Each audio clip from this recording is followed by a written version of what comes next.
I think Taylor's found them again. We found one of the hyenas, and I'm pretty sure it's one of the 3 that you saw earlier with James. But this one is now sitting in the long grass on the side of the road. Hello! Are you going to come walking down towards us? This is awesome. I haven't seen... Oh, listen, listen.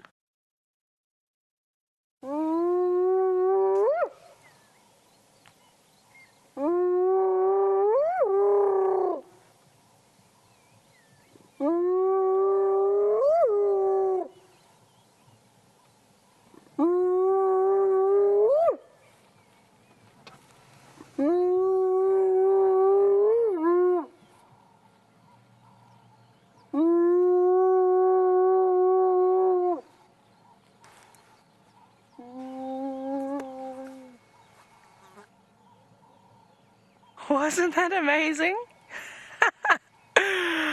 That is so cool. The last time that I had a hyena whoop as it walked past my vehicle was easily a 1.5 years ago. And also very early morning with the mist. That was amazing. Wasn't that incredible, David? Yes. Did you get goosebumps? Yes. I got goosebumps. I always get goosebumps when I hear things like that. Short and sweet, and that's all right. That's what sightings are supposed to be like.